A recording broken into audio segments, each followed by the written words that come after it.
निम्नलिखित फलन के s बराबर 1 पर सांतत्व का परीक्षण कीजिए। क्वेश्चन लिखो। चौथा, निम्नलिखित फलन का x बराबर 1 पर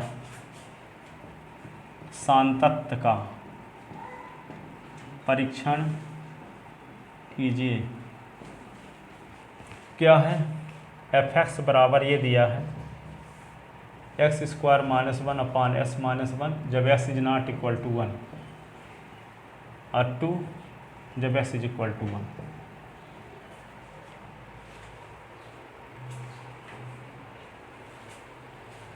ठीक है।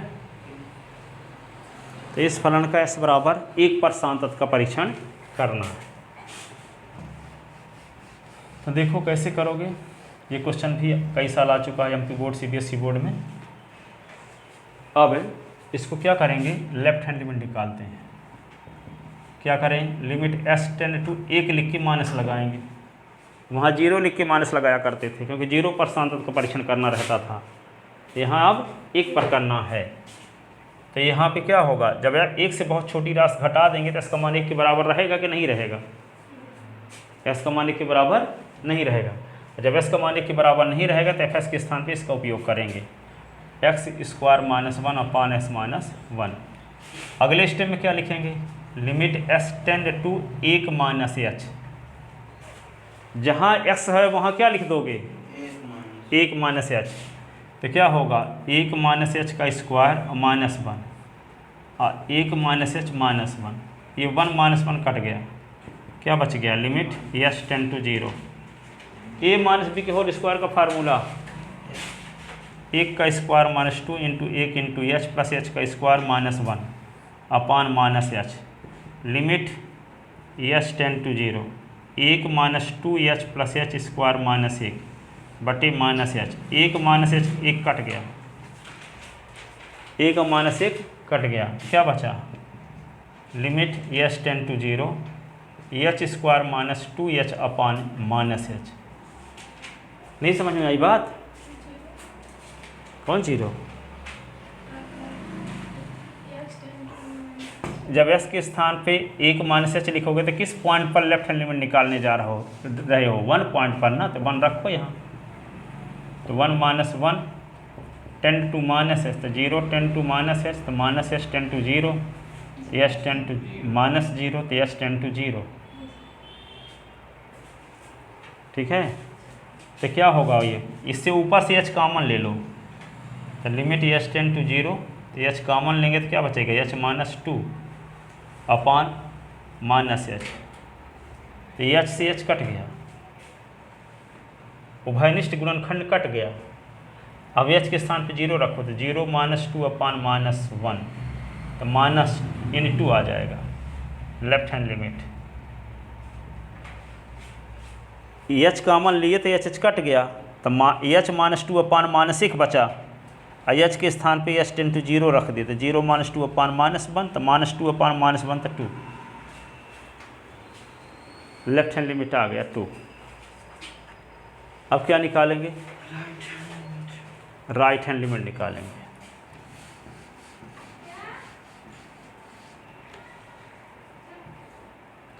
राइट हैंड लिमिट, तो लिमिट क्या करेंगे, s टेंड टू 1 और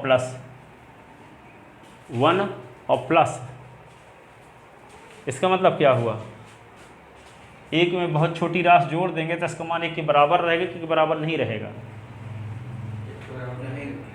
नहीं रहेगा। तो फलन का क्या लिखा जाएगा, वही x² - 1 अपान s - 1।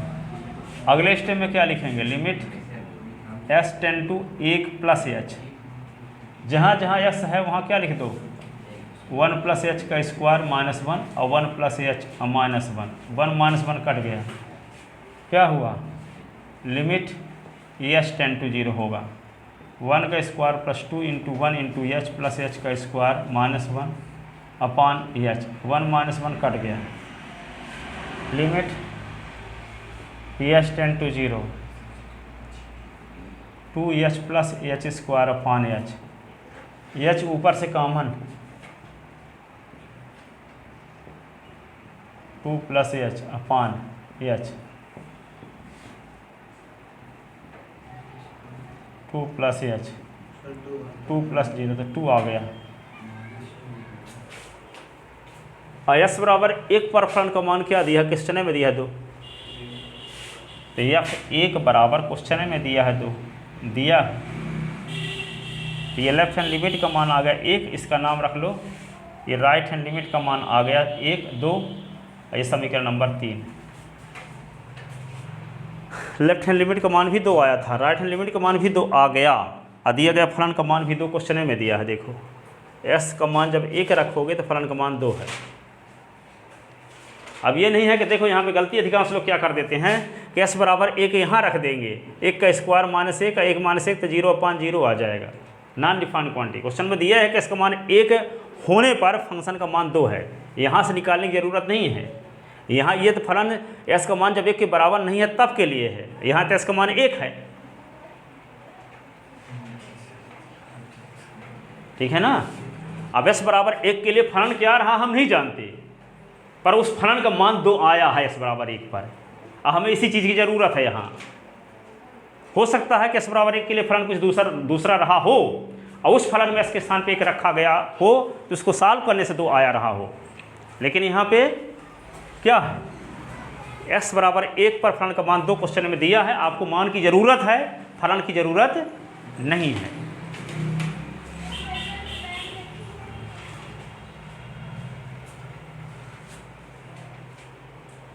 ठीक है, तो चूंकि 1 2 3 से 1 2 व 3 से लेफ्ट हैंड लिमिट बराबर राइट हैंड लिमिट बराबर क्या, f1, ठीक है। तो 2 बराबर 2 बराबर 2, अतः दिया गया फलन x बराबर 1 पर क्या सतत है, सतत नहीं लगातार, सतत मीन्स लगातार। अब लगातार की मीन्स क्या है, कंटिन्यूअस।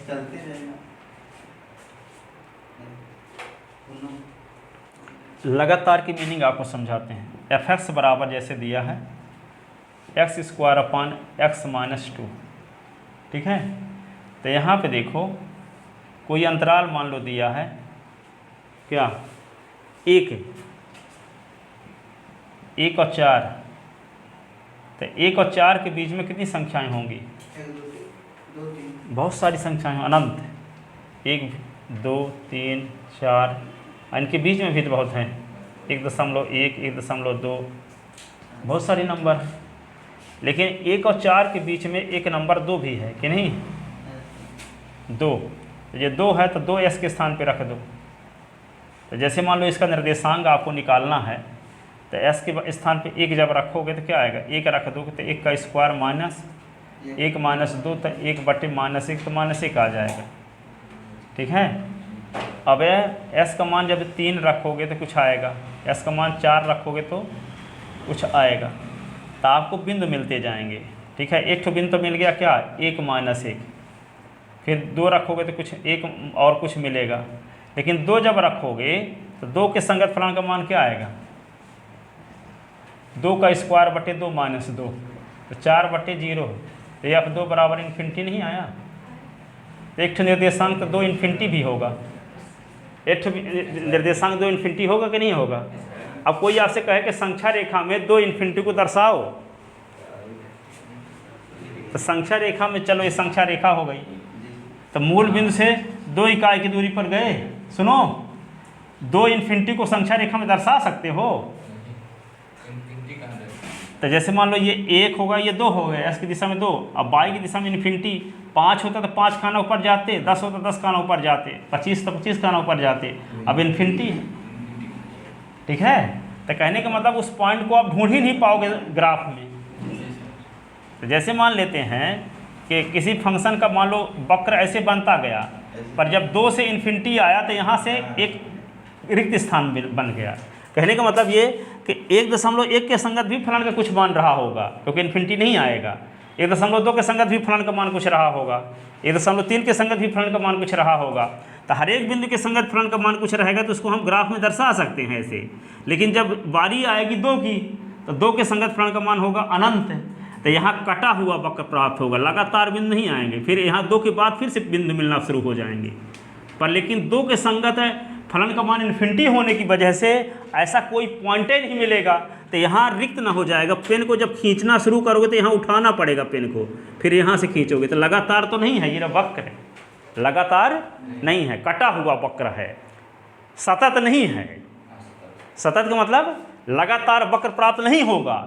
इस अंतराल में ऐसा कोई बिंदु होगा जिस बिंदु के संगत फलन का मान अनंत आएगा, जिसको हम संख्या रेखा में शो नहीं कर पाएंगे। ऐसी कंडीशन में वहाँ उसके माध्यम से, जो फलन के माध्यम से जो वक्र बनेगा वो एक लगातार नहीं प्राप्त होगा, कटा हुआ वक्र प्राप्त होगा।